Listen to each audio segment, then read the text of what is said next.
तो हमने पढ़ लिया था पहले क्वेश्चन कि रूस की बोल्शेविक क्रांति क्यों सफल हो गई थी रूस के अंदर, क्योंकि सफलता का कारण यही था कि युद्ध का विरोध, क्योंकि लोग युद्ध खड़े होकर आ रहे थे युद्ध में, है ना, शांति रोटी भूमि की बात कर रहे थे, विरोध करने लगे थे जहाँ भी युद्ध था। और यूरोपीय यूरोपीय जो देश थे उनका हस्तक्षेप नहीं हो रहा था, क्योंकि प्रथम विश्व युद्ध में लगा हुआ था यूरोप। तो साथ में क्या हुआ, फिर रूसी क्रांति में हस्तक्षेप नहीं कर पाया। अब विरोधियों में फूट, यानी विरोधियों की दोषपूर्ण नीति और फूट के कारण ही बोल्शेविकों ने फायदा उठाया। समय की अनुकूलता देखकर अब क्या हुआ, गुपचुप आंदोलन तो अभियान चला ही रहे थे, अपना प्रचार अभियान, और बाद में क्या हुआ, समय मिलने पर क्रांति कर दी, सत्ता पर दिया गया, जान निकोलस का शासन खत्म कर दिया।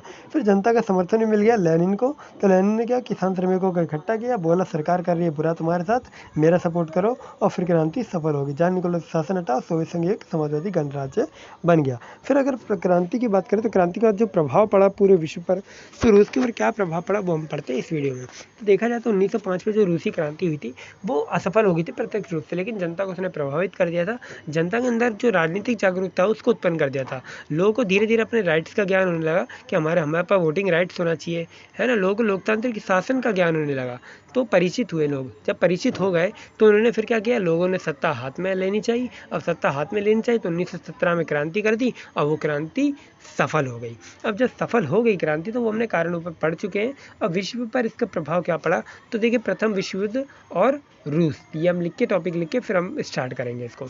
तो बात करते हैं तो इसका प्रभाव बहुत बुरा पड़ा, क्योंकि वर्ल्ड वॉर के टाइम, फर्स्ट वर्ल्ड वॉर चल रहा था, उस वॉर के टाइम रूस की आर्मी बहुत कमज़ोर पड़ गई थी, क्योंकि देश के अंदर गृह युद्ध हो गया था। अब गृह युद्ध क्या होता है, गृह युद्ध वो होता है कि जो अपने ही देश के लोग जो आपस में लड़ने लगते हैं, तो वहाँ पे जो आर्मी लगा रखी थी फिर, तो आर्मी यहाँ की कमज़ोर पड़ गई। अब युद्ध में क्या साथ दें, तो आर्मी यहाँ की कमज़ोर पड़ी और रूस पर इसका प्रभाव पूरा पड़ गया। वहाँ पे क्या हुआ, फिर बाद में अकाल पड़ा, सूखा पड़ गया, किसानों और श्रमिकों की हालत बहुत ख़राब हो गई।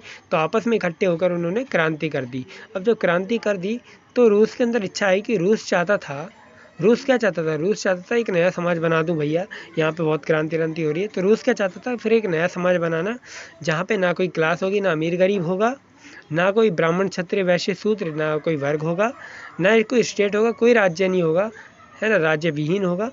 और सिंपली हमारा देश क्या होगा, एक समाजवाद होगा, यानी इस तरीके का देश बनाना चाह रहा था फिर।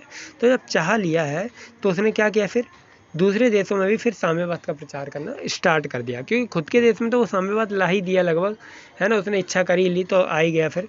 तो साम्यवाद का प्रचार दूसरे देश में भी किया और अपने देश में भी साम्यवाद की स्थापना कर दी। तो 1917 में क्या हुआ, जब एक नई विचारधारा का जन्म हुआ, साम्यवाद।